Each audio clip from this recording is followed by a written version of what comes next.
Welcome to NTD News Today. I'm Kevin Hogan. Let's take a look at our top stories.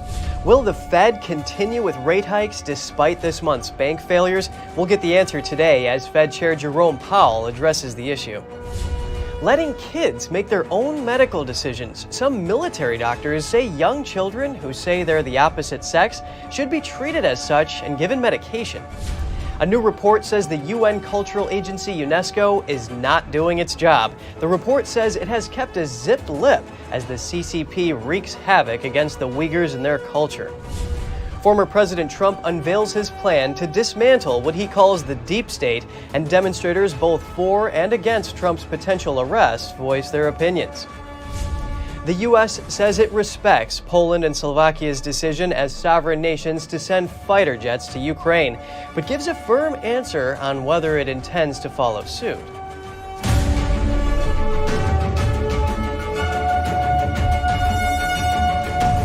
The Federal Reserve Chair plans to speak publicly today for the first time since the bank failures earlier this month, and he'll also announce what they plan to do with interest rates. Federal Reserve Chair Jerome Powell will be front and center Wednesday afternoon with his decision of whether another U.S. rate hike is on the way. I think a quarter point's fine. Me personally, I think the Fed should just go ahead and go to 50 basis points. The Fed has raised rates 8 times since March 2022. The most recent increase was in February when they went up a quarter point. Some analysts say the collapse of 2 U.S. banks this month could cause the Fed to hold rates steady and give the U.S. economy some breathing room. Treasury Secretary Janet Yellen, speaking at the American Bankers Association on Tuesday, said the U.S. banking system remains sound. She also added, "It's essential that Congress raise the debt ceiling and that they do it promptly in order not to inflict a truly catastrophic wound on our economy and financial system." But critics of the White House say that won't produce any solutions. Government spent too much and created inflation. So should I ignore it? Should we do exactly what the president's saying and just lift the debt ceiling and create more inflation and more banking problems? Stay tuned to our 5 o'clock business show with Don Ma today. They'll have detailed analysis on the Fed's decision and how you can protect your money. Some military doctors are saying kids as young as 7 can make their own health decisions. They also say children experiencing gender dysphoria should be given medication right away. Here's the story.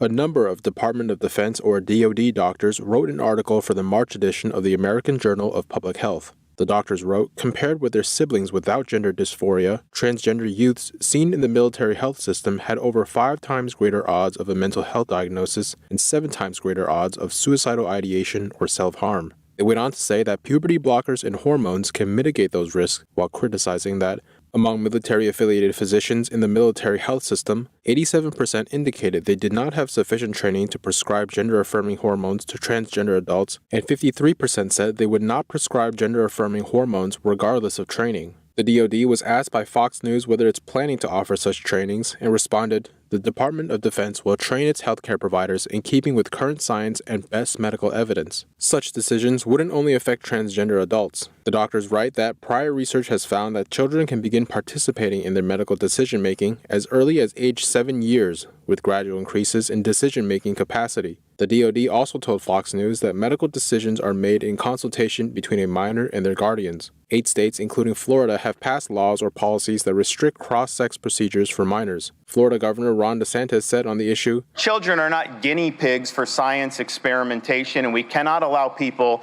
to make money off mutilating them." The authors of the article suggested healthcare providers might have to act illegally. They say that DoD doctors may be forced to choose between withholding recommended and medically necessary treatments to act in accordance with state law in providing ethical and evidence-based treatment while facing legal or financial persecution. NTD reached out to the Department of Defense for comment, but didn't immediately hear back.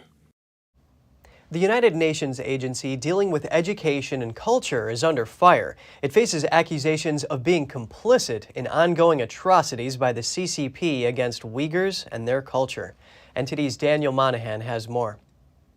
A new report by the Uyghur Human Rights Project says the CCP is carrying out systematic actions against Uyghur culture and heritage. Everything that gives the Uyghurs their unique cultural identity, according to the report, is being targeted by the CCP. That includes tradition, music, dance, religion, language, poetry, and more. The CCP is also destroying mosques and other religious sites and restricting the use of regional languages. The report says this is part of a broader campaign of genocide in the region of Western China known as Xinjiang. UNESCO is the UN cultural agency that serves to protect cultural heritage around the world. The report charges UNESCO with remaining silent when it should speak up. Peter Irwin of the Uyghur Human Rights Project asks, where is UNESCO when the Chinese government is literally destroying the identity and culture of Uyghurs? Irwin believes UNESCO is refusing to speak out due to the funding it receives from China. Meanwhile, the UN Human Rights Council took the rare step of voting down a motion to discuss human rights abuses by China against Uyghurs in October of last year.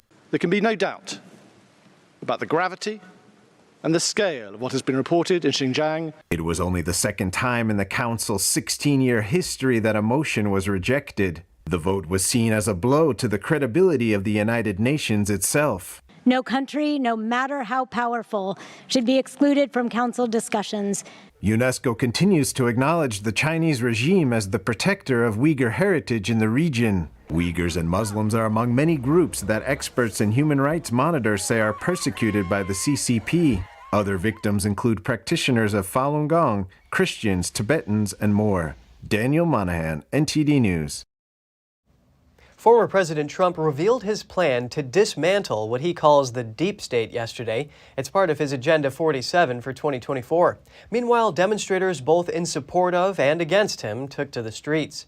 NTD's Jeremy Sandberg has more on Trump's 10-point plan. They're all sick, and it's fake news. Trump vowed to aggressively remove rogue bureaucrats, uproot corrupt actors in the national security sector, and rework FISA courts if elected in 2024. He plans to create a Truth and Reconciliation Commission to declassify and publish all documents on deep state spying, censorship, and corruption. He's promising to crack down on government leakers that he says collude with media to create false narratives, and says he will ask Congress to create an independent auditing system to monitor intelligence agencies to make sure they're not running disinformation campaigns or spying on citizens. He's also proposing term limits for members of Congress. This is how I will shatter the deep state and restore government that is controlled by the people and for the people. Reactions to Trump's possible upcoming indictment were mixed in New York on Tuesday. Both supporters and adversaries were on the streets making their stance known. I certainly don't want him to be elected in the next election. He should get arrested and he shouldn't be involved in U.S. government at all. The DA should focus on crime in New York. Yeah, there's bigger issues. He should focus on crime in the city. Proponents in other parts of the country like Alabama and Florida said they were not protesting but rallying in support of Trump instead. We're not going to just lie down and pretend that this is normal or that this is right. It's not right. They've spent millions of U.S. tax dollars coming after him instead of working with him to help our country. And I think it's ridiculous, but like I said, it's benefiting Trump in the long run. I love our governor, but Trump's our man. Trump is holding his first 2024 campaign rally in Waco, Texas on Saturday. Jeremy Sandberg, NTD News. The State Department is facing a deadline to provide documents on the Afghanistan withdrawal. The chairman of the House Foreign Affairs Committee sent a letter to Secretary of State Antony Blinken. Congressman Michael McCall said in the letter that the State Department must send at least 3 requested documents by the end of today. McCall said the committee will issue a subpoena if the materials are not produced before March 23rd, the day of Blinken's testimony before the committee. A State Department spokesperson said the department is providing hundreds of pages of documents and will continue to do so, but he said he could not answer when the department would provide the 3 specific documents most urgently requested. And coming up, Utah has a new state flag. The modernized flag aims to showcase the state's industriousness and landscape. Find out what it looks like just after this break.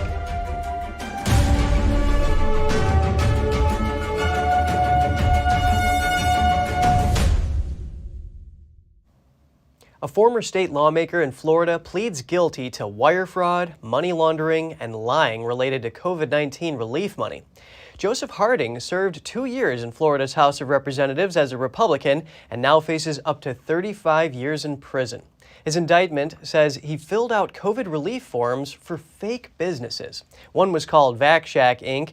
and the other Harding Farms. In total, he applied for $150,000 in loans. The indictment says he claimed the companies had over 6 employees and made $800,000 the previous year, but the businesses were actually dormant.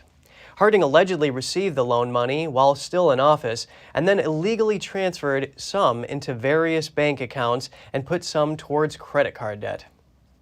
A group of 7 U.S. senators wants to raise the mandatory commercial pilot retirement age to 67. The goal is to deal with the lack of pilots. Senator Lindsey Graham and other Republicans first introduced the bill. It now includes Democrats Joe Manchin and Mark Kelly. The proposal would require pilots over age 65 to pass a rigorous medical screening every 6 months. Graham said roughly 5,000 pilots will be forced to retire within the next 2 years. He says hundreds of flights are being canceled due to a shortage of available pilots and crews. The Airline Pilots Association opposes proposals to increase the retirement age. Utah has changed its flag, but the old one still has a place of honor in the state's history. The governor signed a bill and an executive order for the change. Here's a look at it. The new flag features a beehive design to symbolize the state's industriousness and jagged peaks to symbolize the state's mountainous terrain. The shade of blue in the flag is carried over from the base color of the original. It also features white, red, and yellow. The state's original flag was designed in 1903 by the group Daughters of the American Revolution. It was officially adopted in 1911. Utah had become the 45th state by 1896. That flag is now considered the state's historical flag, and the governor ordered that it fly above the new one whenever the two are on the same flagpole. California is once again experiencing heavy flooding with roads and farmland underwater. The aftermath of the latest spell of harsh wintry weather has wreaked havoc in the Golden State. A man fishes by boat where cars and tractors once drove as a train rolls by in the distance. Homes and vehicles are inundated by river floodwaters. Southern and Central California are expected to be hardest hit by the newest onslaught of cold weather. Weather warnings were posted for a vast stretch of California from the Mexico border through Los Angeles to the San Francisco Bay Area. Winter storm warnings were in effect for high mountains where several feet of snowfall was possible. Forecasters said howling winds were expected across much of the state, with gusts up to 75 miles per hour in Southern California's mountains and deserts. A Good Samaritan helped police stop a man who was carrying loaded weapons around New York, and it was caught on camera. A warning that the following footage is violent. Authorities say a gunman was running away from police after he'd gotten into a verbal dispute at a Manhattan bodega. He displayed a revolver and a semi-automatic rifle. A Good Samaritan got in the way, pushed him, and held him until police caught up. The gunman had ditched the rifle during the chase, but law enforcement was able to recover both weapons. The runaway was charged with possession of firearms after a felony conviction. He faces up to 15 years in prison if convicted. And in Florida, security guards stopped an armed man at a strip club. Tampa police released this security footage from Sunday, warning this footage also shows violence. A man tried to walk into the club wearing a red and black devil mask and carrying a firearm. Before he could enter the club, the video shows a security guard grabbing the weapon. The two fought as other security guards jumped in. They were able to disarm and subdue the man. Police say 3 security guards suffered minor injuries from the struggle, but no one was hurt inside the establishment. The gunman faces several charges, including aggravated assault with a deadly weapon and battery. Police are looking for a motive for his actions as part of their investigation. A Michigan university is celebrating the arrival of spring in a very special way. The burning of a snowman is meant to bring warmer weather. The tradition has been around for half a century and involves setting fire to a wooden snowman skeleton covered with straw, wire, paint, and paper. A sign that burned along with it read, "Burn Negativity." It all took place Monday on the campus of Lake Superior State University. It's located in Michigan's Upper Peninsula near the Canadian border. At the end of the event, students from the school's fire science program put out the flames. Still to come, intelligence on COVID origins declassified. We bring you analysis on what Americans could learn, including about the initial outbreak, the CCP's cover-up, and the worldwide spread. With China's economy on the downside, an expert says it's critical for the U.S. to end favored trading with China. We'll have the details soon when we return.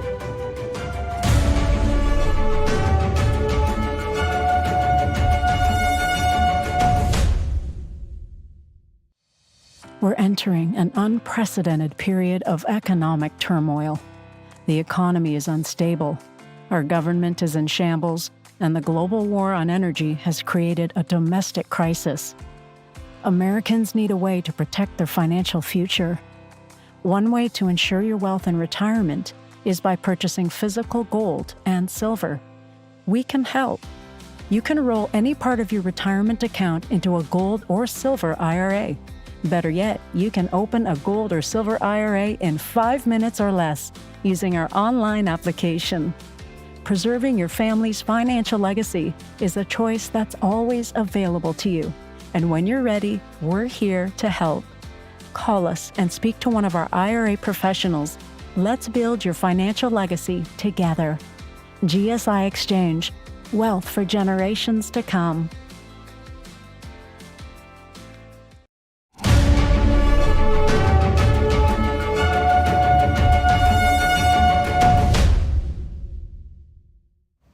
Welcome back. The U.S. is taking further steps to track down the origins of the COVID pandemic. We hear analysis on this and the potential involvement of the Wuhan lab and raccoon dogs sold at the wet seafood market.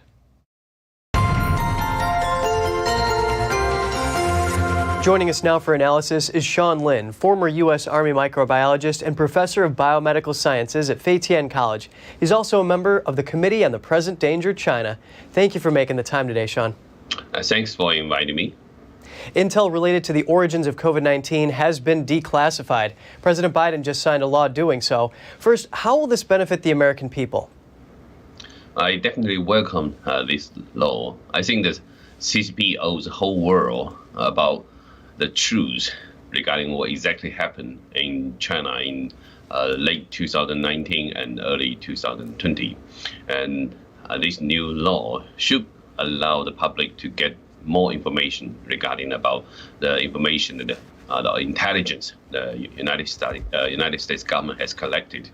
But at the same time, I don't know how much information will be redacted when it released or how long it takes, because we know there's so many different agencies in the intelligence community has actually collected a lot of data. But I hope that it can paint a very good picture for the whole world to understand clearly what exactly happened and how the CCP covered up the outbreak as well as the spreading the virus to the whole world.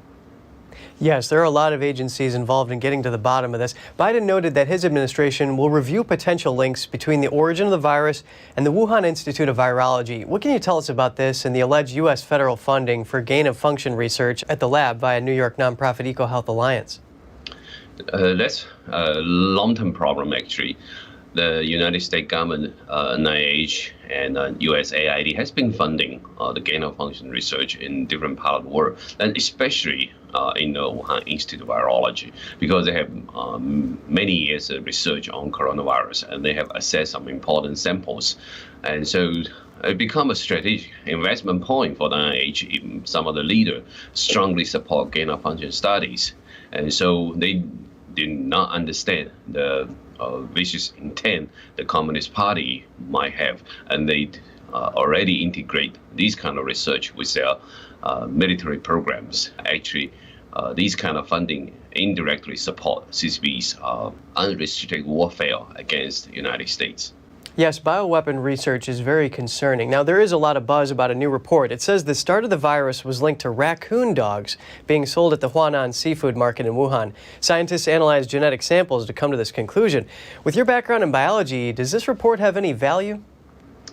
Yeah, I read the report, but I didn't feel that it gave enough evidence that actually the raccoon ducks was actually infected by the virus. It was just raw sequencing data showing some of the sequence from raccoon ducks. But we need to understand that the Wuhan Institute of Virology has been working on raccoon ducks or cell lines from raccoon ducks for many years.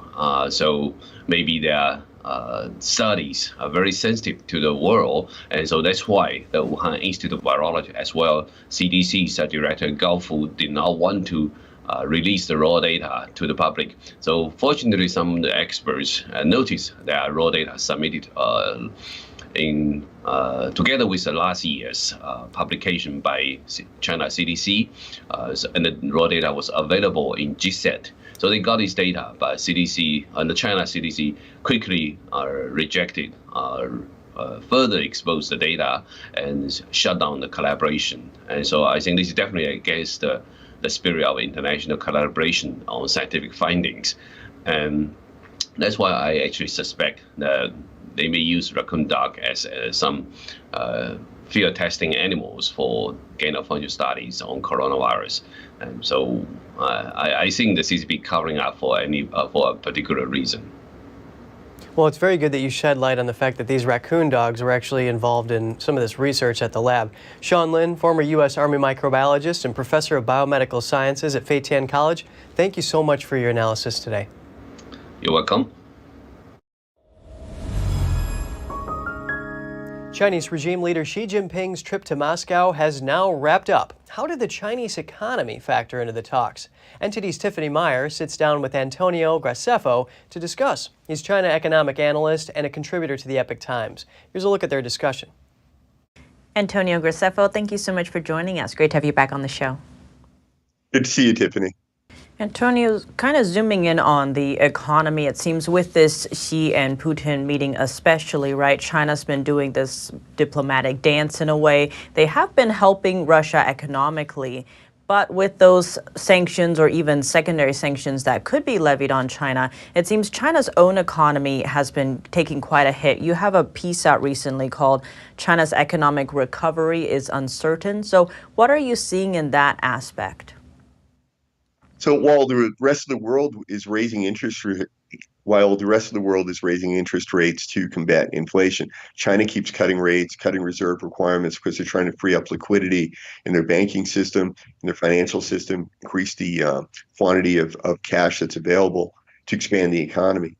Now, this is a very, very unsound way to expand the size of the economy, and it has to be paid for later.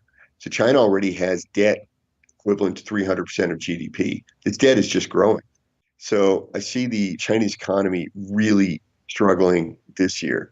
The other issue is that demand for everything is still down in the rest of the world. The rest of the world is still facing essentially somewhere between recession and stagflation that's keeping consumer demand down. So Chinese products aren't in demand as much abroad. A push for nationalism within China is driving a lot of foreign brands out of China. They're not making the money they were making before. General downturn in the Chinese economy. They could never get the consumers to consume in China the way that they did and the way they do in the United States.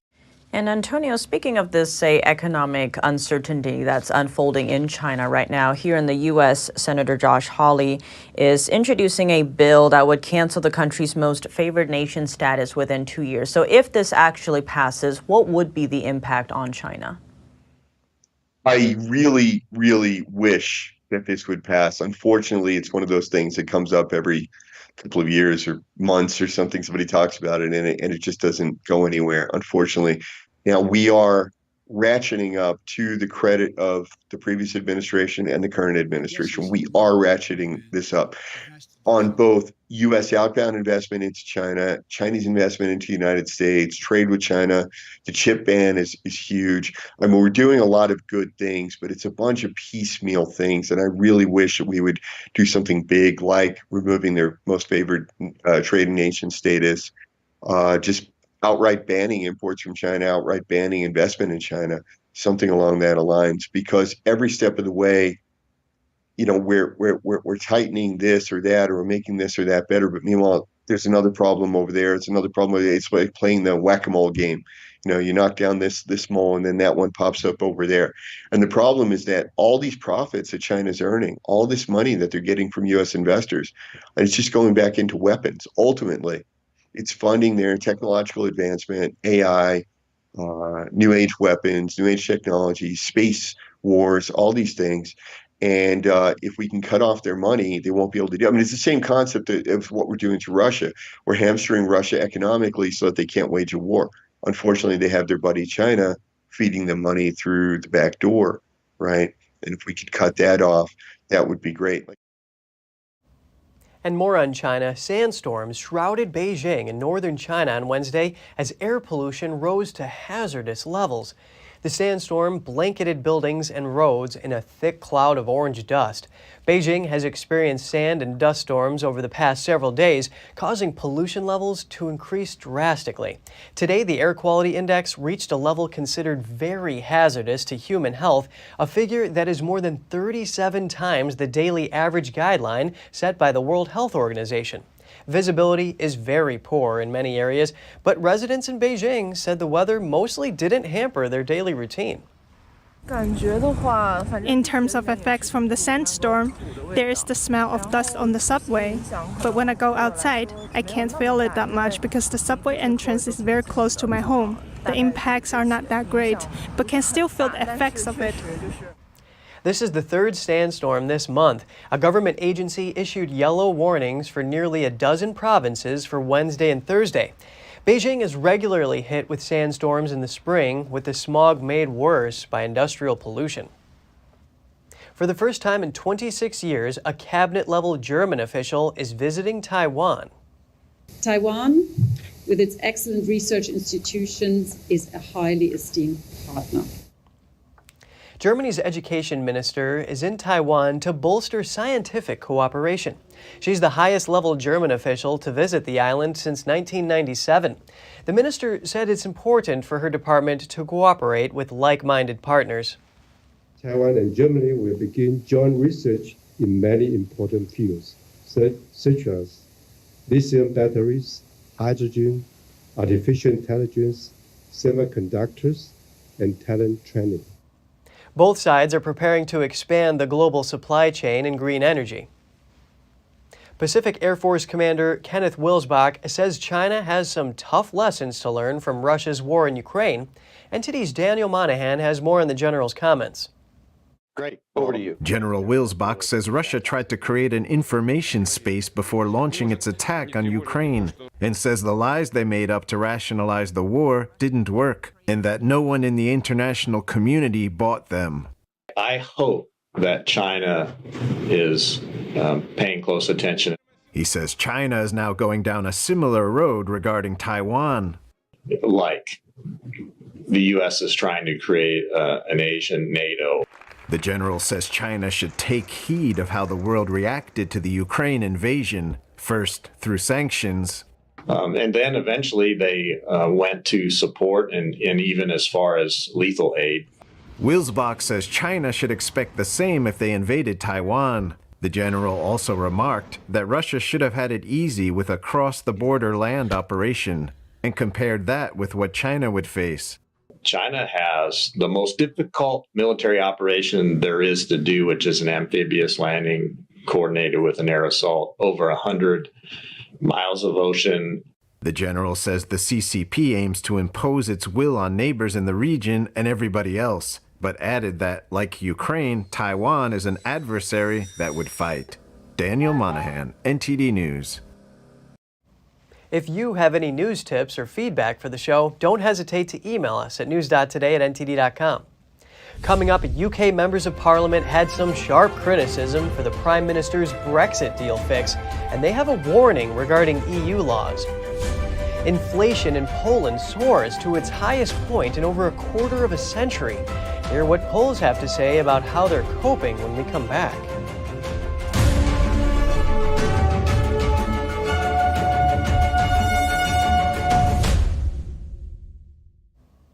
The U.S. is saying no to sending fighter jets to Ukraine, this despite fellow NATO members Poland and Slovakia doing just that. The The State Department says Poland and Slovakia's moves would not impact U.S. policy. Secretary of State Antony Blinken called Poland's choice a sovereign decision. Poland announced on March 16th it would send fighter jets to Ukraine, becoming the first NATO country to do so. Poland and Slovakia's move could be a turning point for Ukraine in repelling Russia's invasion. Kyiv has asked for fighter jets since last year, only for Washington and other NATO allies to refuse. Staying on the war in Ukraine, the International Monetary Fund, or IMF, is offering the country a 4-year financing package worth roughly $16 billion. The IMF said on Tuesday they have reached a staff-level agreement with Ukrainian authorities. The agreement must still be ratified by the IMF's executive board. If approved, this would be Ukraine's biggest loan package since war started. It would also be the IMF's biggest loan to a country involved in an active conflict. The IMF said its executive board is expected to discuss approval in the coming weeks. The Ukrainian Prime Minister and U.S. Treasury Secretary Janet Yellen welcomed the deal. European Union countries have agreed to send 1 million rounds of artillery shells to Ukraine. Both sides fire thousands of rounds per day. EU Foreign Policy Chief Josep Borrell described the move as a historic decision. The plan would cost over $2 million over the next year. Countries will have to dig into their own stockpiles and team up to buy more shells. The joint procurement is limited to companies from the EU as well as Norway, which has close economic ties to the bloc. EU officials have said that new joint orders could be placed in May. This move marks a significant step in EU integration since governments have acted individually to provide defense materials until now. Ukraine's President Zelensky expressed his gratitude, saying the supply of ammunition has increased his confidence during the conflict. In the UK, some members of Parliament delivered a devastating assessment of the Prime Minister's Brexit deal fix. They say its key selling point is practically useless and warn it leaves the door open for EU laws to be used against the UK in the future. Downing Street, meanwhile, says it's the best deal for Northern Ireland. This report comes from NTD's Malcolm Hudson. A Conservative Brexiteer group of MPs warns that the key feature of Rishi Sunak's Brexit deal fix, that is the so-called Stormont break, is practically useless. The European Research Group, or ERG, said this as they released a legal review of Sunak's Windsor framework and ahead of Wednesday's parliamentary vote on the break. So in short, the Stormont break aims to allow Northern Ireland to stop new EU laws from being applied in the region, but it comes with significant caveats. Westminster, not Northern Ireland, will make the decision to veto the regulations. If the UK does pull the brake, Brussels could prevent the veto. The ERG say this means the brake is not a real veto, despite what the government has claimed. And even if the UK does block the EU law, the EU can retaliate with trade countermeasures. The ERG say that as a result, future governments may be incentivized to copy EU laws to avoid trade disputes. That defeats the idea of both Northern Irish and UK sovereignty. The kicker here for the ERG is that Norway, who are not in the EU, already tried to use a Stormont break-style veto in 2011, but they eventually caved in to EU pressure after 2 years. The government says it's likely the Stormont break will rarely be used. The ERG's legal review also says the green lane, red lane trade system is misleading. Red lane goods are designed for the EU single market. Green lane goods go just to Northern Ireland, staying in the UK. Quickly summarising the legal review here, there will still be lots of bureaucracy for green lane goods, so there will still be a trade border across the Irish Sea. That means Northern Ireland is not an equal trade partner in the UK. DUP MP Sammy Wilson welcomed the ERG analysis, saying it exposes the hollowness of the government's rhetoric on the Windsor framework. He said that the report confirmed the view of DUP leader Sir Geoffrey Donaldson, adding, "By handing over control of border checks, the government has ensured that in future, the continuation of any EU concessions on trade restrictions can be withdrawn at the whim of the EU." The DUP is going to vote against the Stormont break. The ERG hasn't yet decided which way they'll vote. Since Labour is voting in favour, Sunak has more than enough support to win the vote.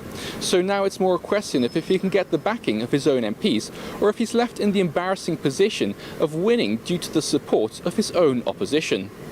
Malcolm Hudson, NTD News, London. A ship accident in the port of Leith in northern Scotland. A boat came off its holding and tipped on its side, injuring 25 people. The accident occurred at about 8 a.m. local time on Wednesday. Footage shows a large ship propped up against the wall of a dry dock. A local councilman said strong winds caused the incident. 5 ambulances, 1 air ambulance, and other rescue professionals were on site. 15 people were sent to the hospital. 10 were treated and discharged at the scene. Polish consumers say they are finding it harder and harder to make ends meet as inflation soars to its highest point in over a quarter of a century. NTD's Andrew Thomas has the story. Inflation in Poland was 18.4% year over year in February. That's according to Statistics Office data released March 15th. The figure marks the highest inflation in 26 years. In my opinion, the real inflation is still higher than they inform us. So the statistics says one thing, but the reality says the other thing. The prices are quite high, especially for the food recently. Prices for food and non-alcoholic beverages rose 24% year over year in February. Prices for housing, water, electricity, and gas rose nearly 23%. For example, for tomatoes, for right now you have to pay around 20 zlotys per kilo. The normal price was around 12. Pepperoni did the same. It went quite high for 30 zlotys per kilo or something. Surging energy costs have put households across Europe under pressure. Student Kinga said she's having trouble paying the bills. We are studying, then we have to work, and we're still supposed to be able to buy some nice stuff for ourselves. But when we have to pay our bills, buy some food and even clothes, cosmetics and something, it's not enough even to go to the cinema sometimes or something. For teacher and soccer coach Maciej, inflation is making it harder for him to support his young family. Thinks about my kids, because something like I have 2 kids, and when I must buy, for example, milk, Pampers or something like that, it's expensive. For all Poles, especially young people and families, relief from inflation can't come soon enough. Andrew Thomas, NTD News. The European Central Bank on Wednesday reaffirmed its plan to bring inflation in the Eurozone down to 2%. It was nearly 9% just last month. Here's ECB President Christine Lagarde. Faced with new and overlapping shocks, we have no choice today but to deal with uncertainty. But the public can be certain about one thing. We will deliver price stability. The ECB will also watch for signs of stress in bank lending from the ongoing financial turmoil, but it says a full-blown crisis is unlikely for now. Investors don't know if the ECB will be able to keep raising rates to fight inflation. That's due to the turmoil in the banking sector. 2 U.S. lenders have gone under, and Swiss giant Credit Suisse needed a last-minute rescue. The German government is blocking the EU ban on combustion engine vehicles, but an international group is protesting with an unusual display. In front of Berlin's landmark Brandenburg Gate stands a smoking crashed car bearing a German government logo on the side. It was part of a protest organized by the global campaign network Greenpeace. The European Parliament wants halt to the sale of the combustion engine vehicles from 2035. One alternative is e-fuel, a synthetic energy produced in a climate-neutral manner. The FDP, one of Germany's 3-party coalition, is demanding an exception for cars running on e-fuel. Protesters are urging the other 2 parties to exert pressure on FDP.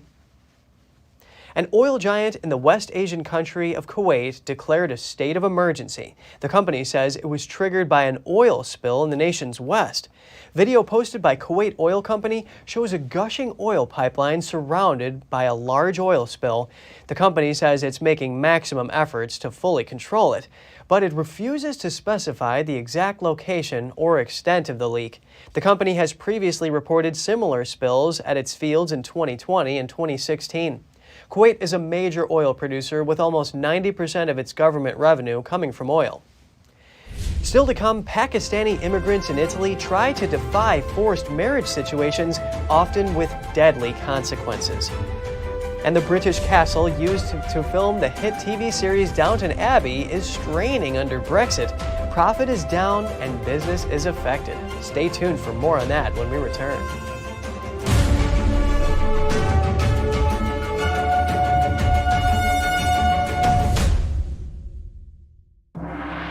Shenyun brings 5,000 years of culture to the world stage. I'm incredibly inspired after coming tonight. The dancers, the musicians, singers, everybody involved. It's amazing. It's just a pure joy to watch. And I'm walking away from this very impressed, and I'll see this again. If I could tell my friends anything, is to come. We'll come back. Get yourself a ticket. Don't miss it. Go and see it for sure. Coming to Lincoln Center, April 6th to the 16th. Shenyun.com. The Fixture Pioneer, CGM. Professional AI intelligent fixtures.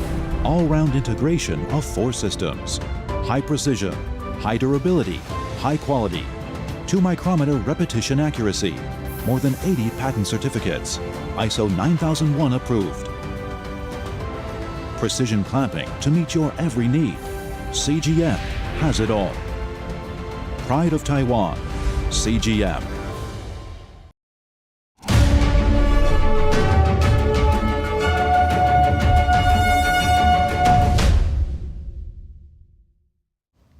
In Italy, young immigrant women from Pakistan have been victims of alleged honor killings after they refused to agree to marriage arranged by their relatives.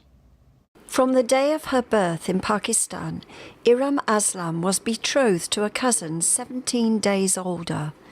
Aslam, who emigrated to Italy as a teenager, refused the arranged marriage.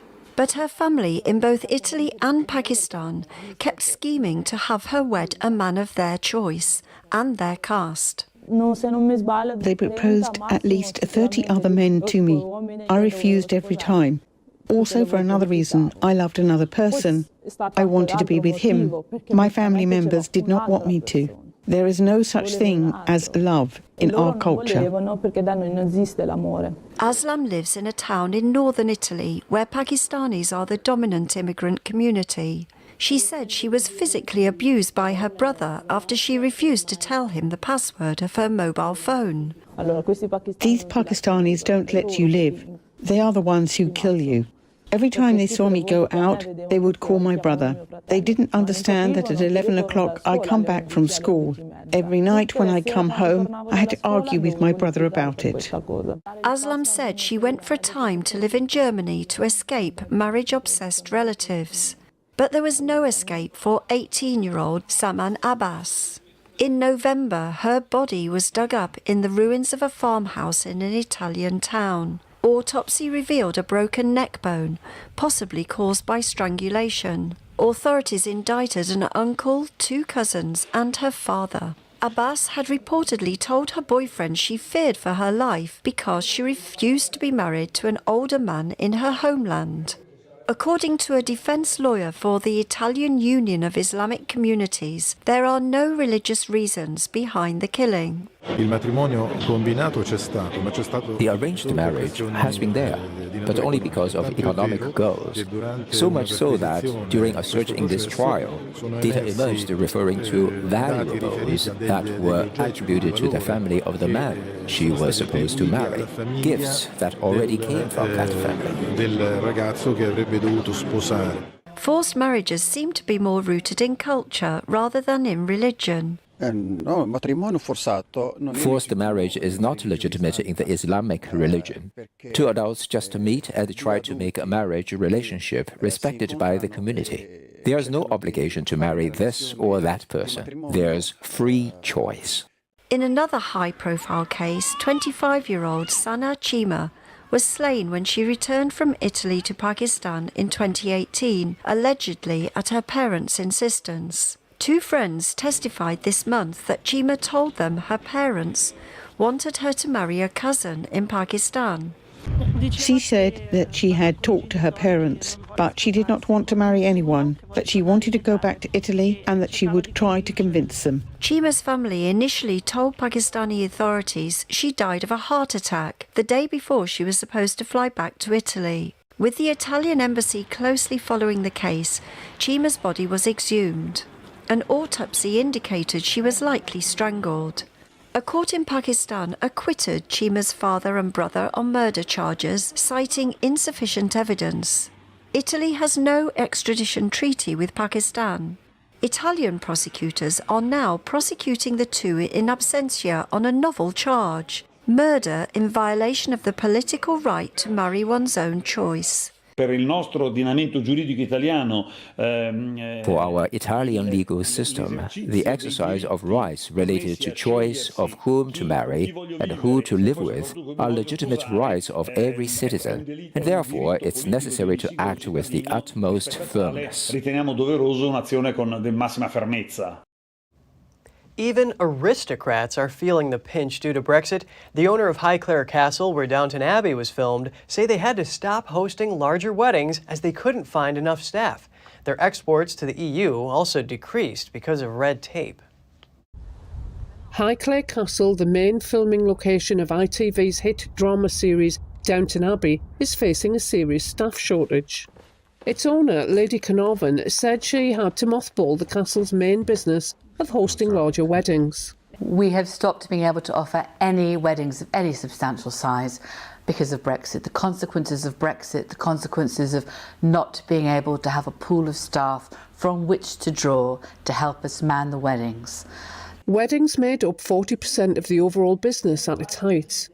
The castle used to host around 25 of them, with more than 100 guests a season.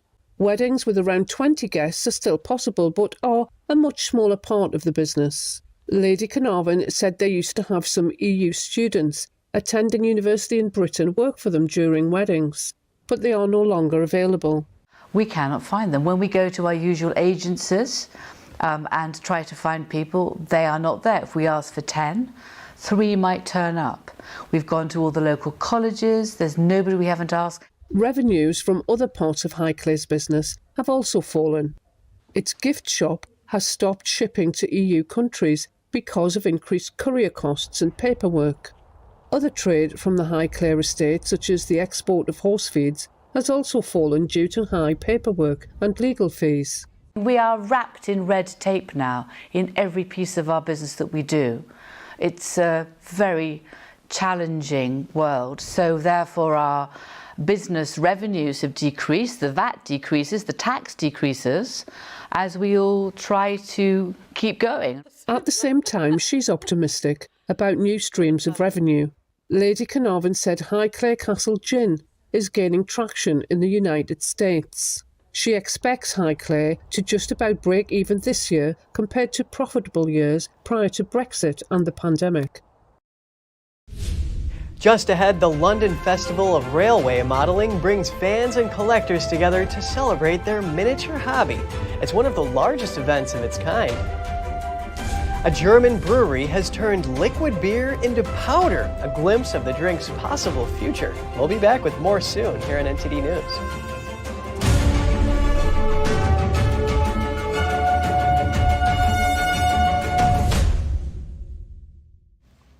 Japanese sports fans erupted in jubilation after their countrymen defeated Team USA to win the World Baseball Classic for the first time since 2009. Over 100 people crowded the area near Shimbashi Station in Tokyo, desperate to get special newspaper editions celebrating the victory. Two-country superstar Shohei Ohtani struck out Los Angeles Angels player Mike Trout to seal the 3-2 victory. The game took place Tuesday evening in Miami. Japan has now won 3 of the 5 global tournaments. Ohtani's pregame speech went viral. He told his teammates to stop admiring American baseball players for at least a day and to go out there and beat them. Before the current win, Japan won the first and second World Baseball Classic tournaments, the Dominican Republic won the third one, and the United States won the 2017 edition. The London Festival of Railway Modelling is one of the largest events of its kind. The festival brings fans and collectors together to celebrate their miniature hobby. NTD's Andrew Thomas has the details. There are over 40 exhibits here at the London Festival of Railway Modelling. The event draws a diverse crowd. At one exhibition, I went for a drink between the 2 days, and I was in the pub with 2 lawyers, a physics professor, a guy who ran a bus company, a local councillor, a guy who was manager of a local theatre, and me. But most enthusiasts have something in common. The people doing rail modelling are an incredibly wide selection. To be fair, it does tend to be a slightly older person's hobby. You will notice, let's be honest, you'll notice a lot of grey hair wandering around here. Founded in 1910, the Model Railway Club is the oldest rail model club in the world.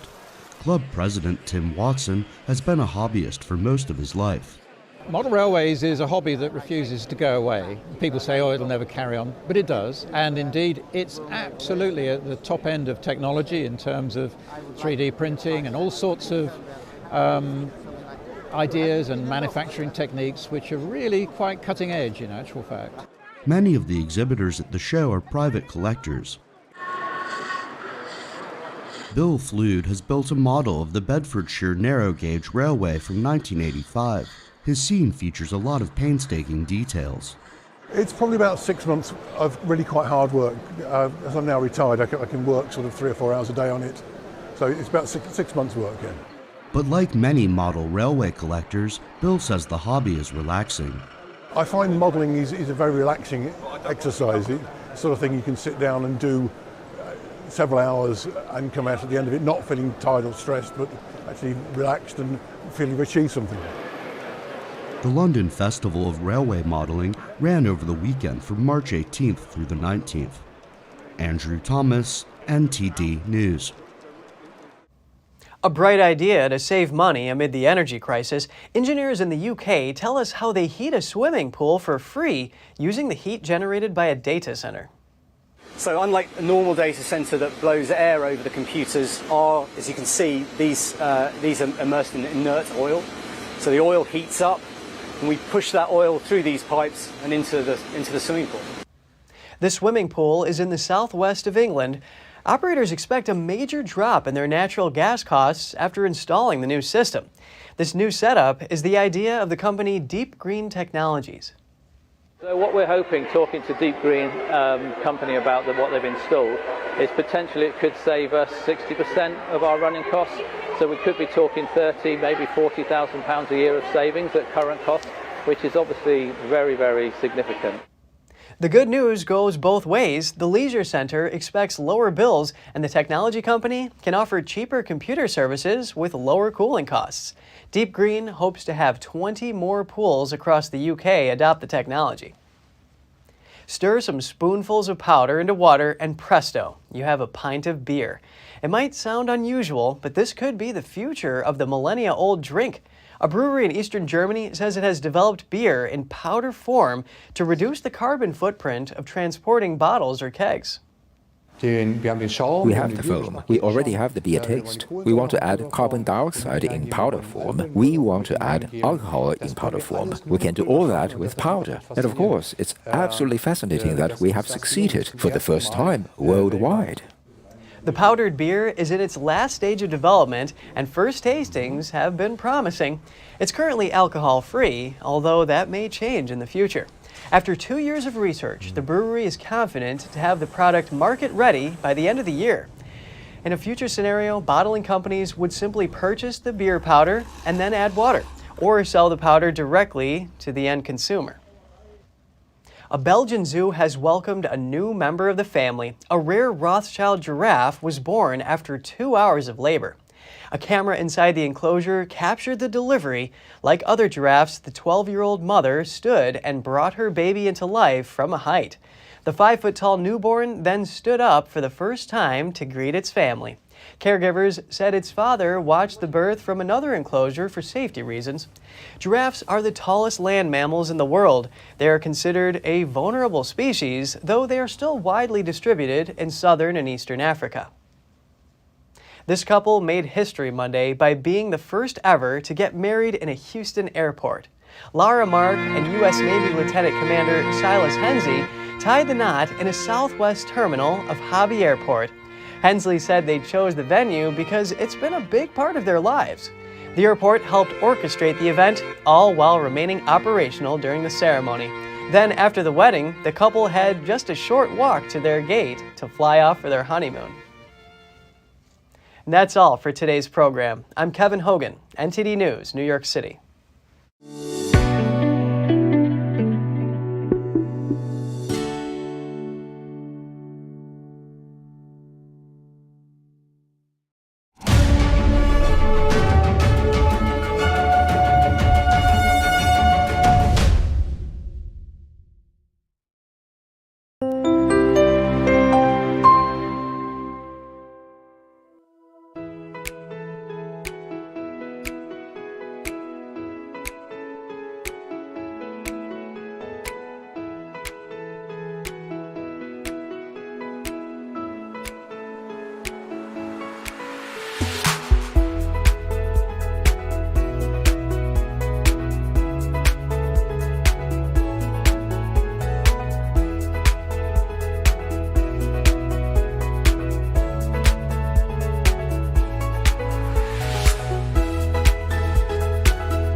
Thanks for watching us on YouTube. Did you know YouTube only keeps selected videos on its platform? So if you want to make sure you get the full picture, just subscribe to our newsletter.